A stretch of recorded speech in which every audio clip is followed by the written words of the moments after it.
আরে আরে বন্ধুরা দাঁড়াও, এটা আমি মোটেই দোকান থেকে অর্ডার করে আনিনি, বাড়িতে বানিয়ে ফেলেছি। তোমরাও কি এভাবে বাড়িতে চিকেন মোমো, চিকেন স্যুপ আর মোমোর চাটনি বাড়িতেই বানিয়ে ফেলতে চাও? তাহলে এরমভাবে অবশ্যই ট্রাই করে ফেলো। প্রথমেই আমি মিক্সার গ্রাইন্ডারে 4টে মতো টমেটো টুকরো করে, বেশ কয়েকটা রসুনের কোয়া, 3টে শুকনো লঙ্কা, সামান্য ভিনিগার, নুন, চিনি আর টমেটো সস দিয়ে একটা মিহি পেস্ট তৈরি করে নিলাম।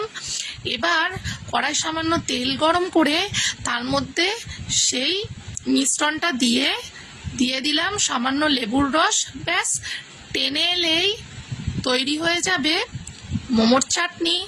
এবার একটা কড়াই বেশ খানিকটা জল গরম করে তার মধ্যে দিয়ে দিলাম পরিমাণ মতো নুন, দিয়ে দিলাম আদা রসুন কুচি, আর দিয়ে দিলাম পেঁয়াজ কুচি, গাজর কুচি, ক্যাপসিকাম কুচি, আর দিয়ে দেব বেশ খানিকটা চিকেনের টুকরো, দিয়ে দেব গোলমরিচ গুঁড়ো, ধনে পাতা কুচোনো। সব কিছু ভালোভাবে সিদ্ধ হয়ে গেলে 1 কাপ জলের মধ্যে 1 চামচ পরিমাণ কর্নফ্লাওয়ার গুলে দিয়ে দেব। তারপরে স্যুপটা ঘন হয়ে এলে ওপর দিয়ে দেব গোলমরিচ গুঁড়ো, বাটার আর লেবুর রস। ব্যাস, রেডি হয়ে গেল চিকেন স্যুপ। এবার আমি বেশ কিছুটা চিকেনকে কিমা করে নেব। দিয়ে দেব তার মধ্যে চিলি সস, সয়া সস,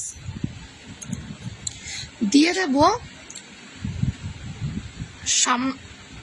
সামান্য পরিমাণে ভিনিগার, দিয়ে দেব পরিমাণ মতো নুন, গোলমরিচ গুঁড়ো, আর দিয়ে দেব কুচনো গাজর, ক্যাপসিকাম, পেঁয়াজ কুচি,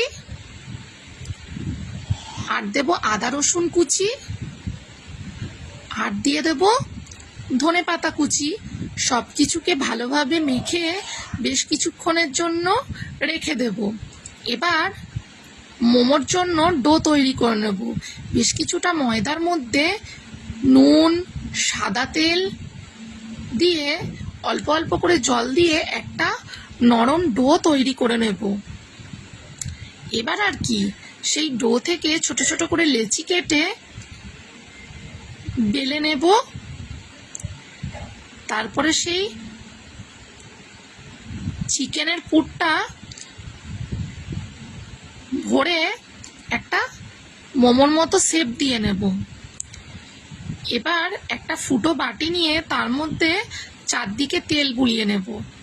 এবার একটা পাত্রের মধ্যে জল গরম করে তার উপরে মোমোগুলো ফুটো বাটির ওপর দিয়ে দিলেই